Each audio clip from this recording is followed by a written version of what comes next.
Da notícia aqui na bancada comigo, Kleber Ferreira e Eduardo Horácio.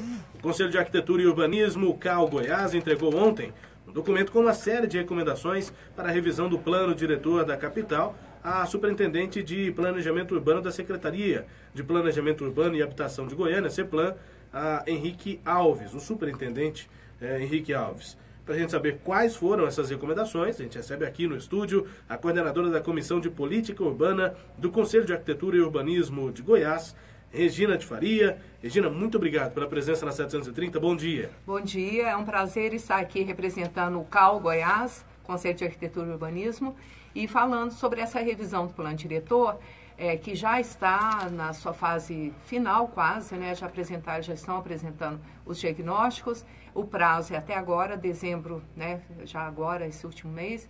E realmente é polêmico e, ao mesmo tempo, tem a ver com todos nós.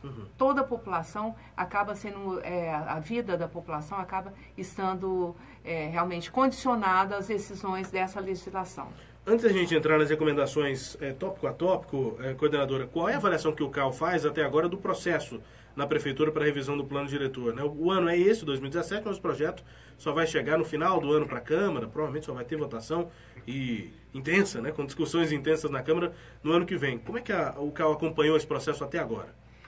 Na realidade, tem um aspecto muito positivo. Nós tivemos ontem parte da equipe que elaborou, então tem um aspecto positivo. Ele está sendo elaborado pelos profissionais da Prefeitura. Geralmente, esses planos, existe uma consultoria. Não que a consultoria seja negativa, mas geralmente ela já chega com, digamos, uma metodologia pronta e depois vai embora, né? E aí, às vezes, a implementação fica complicada e nem sempre, por exemplo, os aspectos do dia a dia acabam sendo contemplados. Então, a equipe é 100% da Prefeitura, isso é um aspecto positivo. E a gente percebe isso, então, quer dizer, um conhecimento, é uma revisão, não é um novo plano, eles estão fazendo uma revisão. Agora, existe uma questão que nós temos avaliado. As audiências públicas, elas são previstas no Estatuto da Cidade, que é a Lei Federal de 2001, que estabelece todos os requisitos para o planejamento urbano.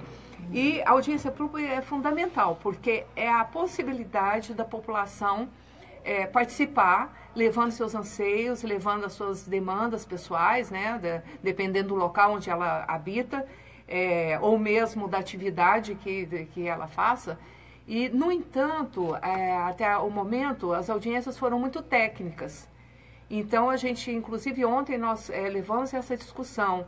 Essa audiência, ela tem que realmente estar recebendo, motivando a população a estar participando, não é? E, no entanto, a gente percebe que não acredito que vai ter tempo, porque em um mês que consiga fazer audiências mais populares, mesmo, né? Com a participação da população. Mesmo porque Goiânia é uma metrópole, ela não é uma cidade, é uma metrópole que realmente os setores eles têm problemas muito diferenciados.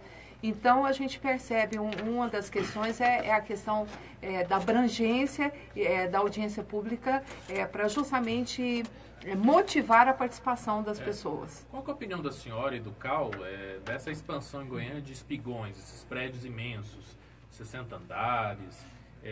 Cada vez mais a gente vê esses prédios muito grandes em Goiânia. Qual a opinião da senhora e do CAU sobre isso? Então, a gente, na realidade, a recomendação que a gente fez foram alguns tópicos, são tópicos mais polêmicos. Mesmo porque nós somos conselheiros, é um trabalho honorífico, todo mundo trabalha em outras atividades, mas a gente faz o máximo para poder fazer uma reflexão e a defesa da cidade. Essa é realmente a orientação do conselheiro, né? A defesa da cidade. Então, quer dizer, não poderíamos deixar de estar divulgando as nossas discussões internas sobre essa questão. E por exemplo, então nós colocamos o foco muito na questão da expansão urbana, da densidade, que aí é justamente essa questão dos espigões, está nesse módulo densidade urbana, né? A questão da drenagem urbana, a questão da mobilidade urbana, e de um instrumento do Estatuto da Cidade, que é a transferência do direito de construir. Então, a questão da densidade, nós temos dois aspectos, e também vinculados à expansão. A maioria dos municípios no país, eles tiveram uma expansão como a gente chama o termo técnico de espraiada, como se fosse uma praia espraiada, uma mancha de óleo, né? Então, esparramado. Isso segue os interesses imobiliários, né? Então, quer dizer, na realidade, a gente não tem um limite do perímetro urbano em função de relevo ou de fundos de vale, mas em função de propriedades. Né? Então, a pessoa que tem uma propriedade, ela tem um lucro exorbitante quando ela transforma aquela área que era rural, inicialmente, em área urbana. Né? Então, isso é questão da expansão. Agora, dentro dessa expansão, o que acontece?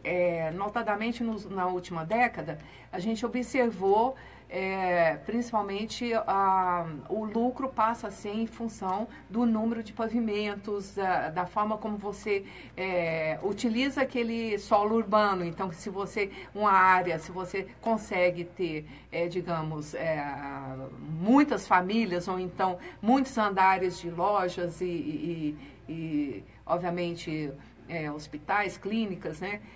Obviamente você vai estar aumentando o lucro, né, daquela área. Então, onde antes você tinha 1, 2 famílias, às vezes você tem 400 famílias, 200 famílias, né, dependendo da área. Então, isso passou a ser realmente também um filé mignon do mercado, né? Vamos, então, aumentar a densidade. Onde eu tinha 1, 2 famílias, eu passo a ter realmente um número de mais de 100, 200 famílias. Mas a opinião, para a cidade isso é ruim ou não? Então, existe hoje uma linha da arquitetura que fala na cidade compacta, por isso que eu falei da expansão. Sim, que é quem defende. Defende, exatamente. Então, hoje em dia, está se usando muito a questão da cidade compacta. O CALF tem uma reflexão muito ponderada sobre isso. É claro que a gente precisa realmente ter uma cidade compacta, porque os custos vão ser menores de transporte, de água. Uma cidade que já teve um planejamento para não ser compacta, com ruas já definidas, com trajetos já definidos, isso não parece uma improvisação, um puxadinho, como a gente fala na construção urbana, que tem, pelo menos no ponto de vista prático, acabado com a cidade? E desfigura também a cidade. Não, aí é que está. Então, é isso que a gente quer colocar. O que acontece? A legislação de 2007, ela possibilitou, ao longo dos eixos, um aumento de densidade. Esse modelo é um modelo que vem de Curitiba e que, inclusive, assim, em Curitiba funcionou muito bem. Então, você tem o transporte coletivo, que é, por exemplo, a motivação maior é você realmente estimular o transporte coletivo. Então, você aumenta a densidade ao longo dessas vias, né? Só que em Goiânia, em 2013 principalmente, o próprio plano liberou, flexibilizou. E qual foi o problema, o maior problema? Não houve um estudo se realmente os setores, de certa forma, poderiam receber essa alta densidade. Mas então, em Curitiba, a senhora me desculpa, mas em Curitiba, Jaime Lerner planejou, olha, nós vamos fazer aqui um eixo estruturante para o transporte, para a mobilidade. E em torno desse eixo, nós vamos compactar a cidade para evitar a expansão em terra, o crescimento desordenado em terra. Mas primeiro fez a estrutura para a mobilidade. Aqui não. Aqui liberou e constrói do jeito que quiser e pode levantar o prédio e não tem rua, e não tem estacionamento, e não tem transporte público. Mas aqui teve alguns problemas também. Pois lá foi eles, na realidade, a princípio foi em torno dos eixos. Depois, realmente, houve uma flexibilização, aí eles colocaram um estudo de impacto de vizinhança como um instrumento para avaliar se poderia ou não. Esse instrumento não está sendo utilizado da forma correta. Então, quer dizer, a gente já tem notícias aí de denúncias de que foram fraudados, e mesmo porque eu mesmo tenho digamos, uma discordância, porque o estudo de impacto de vizinhança era realmente um estudo técnico para avaliar se naquele determinado local aquele aumento de densidade seria possível. No entanto, o estudo de impacto de vizinhança, ele é pago pelo proprietário, e ele acaba sendo realmente uma peça publicitária para divulgar aquele empreendimento. Então, as análises são distorcidas, não são análises técnicas. Ao invés de fazer o estudo... Isso é legal? O estudo de impacto de vizinhança ser pago pelo proprietário? Ele é legal. Por quê? Porque a prefeitura aceita. Não teria que ter um independente? Nós até colocamos isso no nosso documento, que tem que reavaliar isso, porque da forma como está, não funciona. Porque o proprietário, ele inclusive, ele faz assim, uma distorção da realidade para justificar o empreendimento, né? E os técnicos deveriam não aceitar. Eu, como arquiteta, trabalho na Prefeitura de Anápolis. Sim. E durante muito tempo, eu fiz análise de EIF lá. Então, é um estudo de impacto de vizinhança. Exato. Né? Eu não aceitava. Por quê? Porque o técnico, ele tem que realmente, ele é o responsável, em nome da população, de estar avaliando se aquele estudo ele está sendo distorcido ou não. Aqui em Goiânia, por exemplo, houve um estudo de impacto de vizinhança pago pelo Nexus, né, que quer estar construindo aquela coisa gigante ali na praça do Ratinho, né, que é do Ilésio, do Júnior Friboi, e aquilo ali, por exemplo, vai arrebentar com o trânsito da região ou não? Embora o estudo de impacto de vizinhança diz que não. Olha, deixa eu dizer, a CEPUA recebeu a pedido do Ministério Público para fazer um relato, e eu coordenei esse relato sobre o Nexus, né? Então, foi o Ministério Público que pediu em março de 2016, e nós fizemos a análise de toda a documentação, e aí eu quero dizer que a gente teve que contar com profissionais, com mestres, doutores, convidados, porque realmente era assim um volume muito grande de trabalho, né? E a gente se debruçou muito tempo sobre isso para fazer um relatório para o Ministério Público. O relatório é estarrecedor. Eu estive na audiência pública essa semana, do Nexus, né? E lá só tinham praticamente os interessados e 2, 3, infelizmente, né? A audiência pública foi bem distante de onde vai ser construído. 3 moradores. Da região. Da região, né? E pelo menos 3 que pediram a palavra. E o restante eram pessoas da empresa e interessados no empreendimento. Então, por que o relatório é estarrecedor? O que tem lá? Não, porque na realidade, quando nós vimos o WAVE, ele começa falando, divulgando a empresa, o estudo de impacto de vizinhança. Não tinha um arquiteto, o primeiro, porque agora eles foram apresentar o segundo, né? O Ministério Público exigiu um segundo EIF, né? Então, o primeiro, era uma peça publicitária do empreendimento, e no final a conclusão é que o empreendimento não tem nenhum impacto para o município. Assim, para resumir. Então, não fazia análise do local, não fazia uma análise dos equipamentos, Pequeno Príncipe e demais equipamentos que são atratores de veículos, né? E, na realidade, colocava assim que era o melhor empreendimento que poderia acontecer. Era nesse estudo que tinham entrevistas inventadas com moradores? Exato. Assinaturas falsas. Tanto é que nós fomos chamados por isso, porque houve uma denúncia que existia uma fraude, né? E aí o Ministério Público solicitou do CAL que fizesse um relatório. Então, a gente se debruçou tanto em relação à aprovação do empreendimento, quanto em relação ao EIF e em relação a toda a conjuntura do projeto em si. O nosso relatório foi frontalmente contrário ao empreendimento. Ele está num local que realmente, apesar de serem 2 vias estruturais, né, mas que tem um problema de trânsito muito grande. Hoje ela já não comporta. Já não comporta. Com trincheira e tudo. Aí eu vou dar alguns dados para vocês. Desculpa, para o ouvinte situar. A doutora Regina está falando da Avenida D Isso. e da Rua 85. Da São as 2 vias 85. estruturais que já não suportam, não comportam o trânsito Isso. já. Isso. Imagina agora colocar... Bom, Doutora Regina, por favor. Então, e ainda tem uma trincheira, que foi feita uma trincheira para tentar solucionar e não resolveu, né, a trincheira que tem naquela região. Mas, então, alguns dados que a gente conseguiu chegar na análise o número de salas, o número de demandas, né? E nós não levamos em conta um centro de convenções que eu até levantei. Eles apresentaram nessa última audiência pública que vai ter um centro de convenções né? E no estudo não aparecia o centro de convenções na planta. Então, a gente questionou isso e agora foi apresentado. Então, nós calculamos o número de atração de pessoas. Na realidade, a gente chama de densidade, né? Quantos habitantes por hectare. O setor oeste tem, no máximo, 300 habitantes por hectare. O empreendimento, o setor oeste inteiro, o empreendimento, só ele vai ter 15.500 habitantes por hectare. É a densidade. Pois é, e aí a partir do relatório mudou o quê? Então, a gente esperava que realmente tivesse algo, a única coisa... o CAU, inclusive, ficou bem frustrado, porque nós fomos chamados para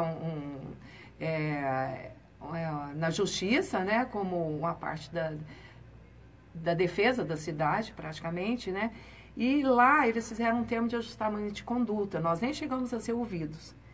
Entendeu? Ficamos lá esperando e fizeram, o promotor fez com a empresa um termo de ajustamento de conduta, permitiu a continuidade da obra e pediu um novo waive. Esse waive foi apresentado essa semana. É o terceiro estudo de impacto de Não, é o vizinhança. segundo. O segundo. É o segundo.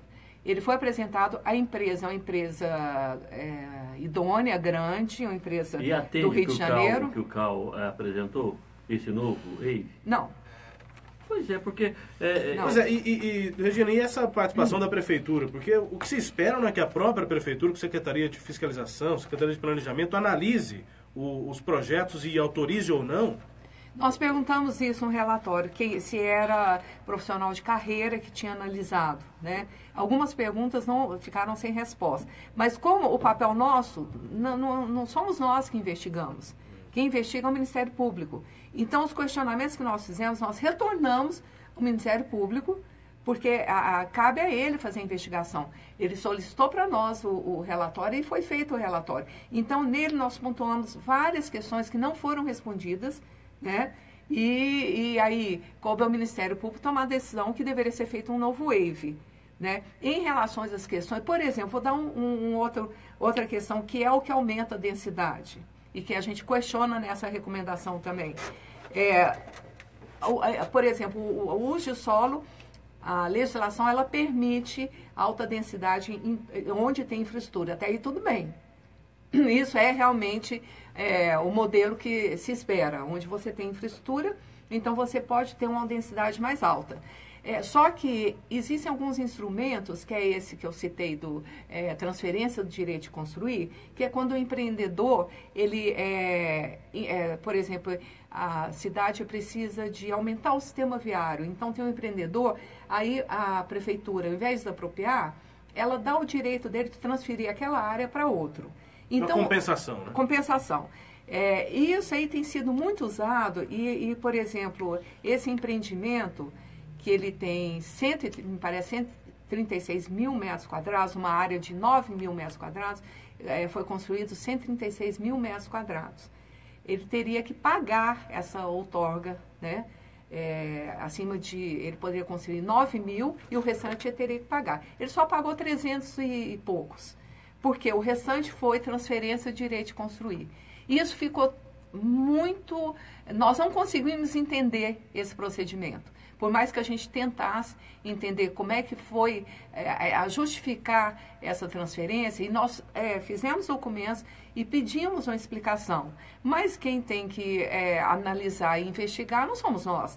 É o Ministério Público que tem que realmente ir atrás dessas informações. E esse é realmente um sistema que nós colocamos nessa recomendação. Utilizar esses instrumentos acumulados, que você pega a transferência de direito de construir com a outorga onerosa, dá esse resultado, entendeu? Que é exorbitante. Estamos no estúdio com a coordenadora da Comissão de Política Urbana do Conselho de Arquitetura e Urbanismo em Goiás, Regina de Faria. Última pergunta, Eduardo Horácio. Entre as recomendações do CAU para a revisão do plano diretor, como qualquer órgão de arquitetura e urbanismo, acho que do mundo, né, eles encorajam o uso do automóvel, incentivam o uso do transporte coletivo, faixa exclusiva de ônibus e tudo mais. Isso em Goiânia está sendo trabalhado a contento ou está aquém? Então, a gente teve uma colaboração da Érica Kneff, que é uma especialista nessa área de mobilidade. Na realidade, a legislação, as últimas legislações, elas já contemplam as leis de mobilidade que são boas, né? Nós temos leis boas no país, o Estatuto, a lei de mobilidade, a lei de drenagem, mas só um exemplo para entender. Dos 150 quilômetros que foram previstos em 2007 para os corredores, só 30 foram executados. E, na realidade, a legislação... Corredores exclusivos de ônibus. Exclusivos de transporte. E a gente percebe também que, apesar de colocar, digamos, no conceito de que deve estimular o transporte coletivo, a gente observa que as ações são muito mais para resolver as questões do transporte individual. Então, quer dizer, a questão das ciclovias não são resolvidas, né? A questão do pedestre não é resolvido, e a questão da integração de um modal com o outro também não. Então, falta, por exemplo, o plano de mobilidade não foi executado, e ele era previsto. Então, a gente coloca muito isso, que o que é projetado nos planos e aprovado, eles têm que ter uma fiscalização, que geralmente não tem, e tem que ter também a execução. Então, a gente parte de 2007 para cá com muita coisa ainda não sendo executado. E isso não só em relação à mobilidade, como em relação à drenagem urbana e outras questões, né? A expansão urbana vai ser realizada? A proposta dessa revisão é não ter expansão urbana. No entanto, ontem teve uma audiência pública. O CAL foi aprovado, foi convidado com menos de 24 horas, né, para aprovar uma expansão enquanto está tendo a revisão, dizendo que não deve ter expansão, porque os técnicos assumiram que não deve ter expansão, né, isso é ótimo, o CAL concorda com isso. No entanto, teve uma audiência pública para aprovar uma expansão na Fazenda São Domingos para um projeto de interesse social, o projeto residencial de servidores públicos, né? Ontem mesmo. Então, é um contrassenso, né? A gente agradece demais a presença aqui na 730 da coordenadora da Comissão de Política Urbana do Conselho de Arquitetura e Urbanismo, Regina de Faria, e gostaríamos de continuar contando com essa disponibilidade, viu, Regina, para a gente continuar falando sobre isso. Foi pequeno a expectativa é de que a Prefeitura envie para a Câmara até o final desse ano, né? Provavelmente no dia 31, próximo a isso de dezembro, que o projeto chega na Câmara. Vai ter muita discussão ainda e a gente vai contar com o CAL para isso. A gente não ouviu, por exemplo, a opinião dela sobre o Jockey, né? Ainda não, né? Eu estou aqui aguardando para falar. O seu tempo, Salomão? Meu tempo acabou. Não, eu falo do tempo Salomão, né? O CAL... Deve ser um novo tempo tempo acabou, Salomão. mas é só posicionando. Mas não tem nada a ver comigo. Somos totalmente contrários a essa demolição. Totalmente, 100% contrários. Nós vamos falar mais sobre isso ainda, contando com você também, Regina. Você, hein? Pois eu queria dizer que esse templo aí não tem nada a ver comigo. Eu não gosto de templos, nenhum templo.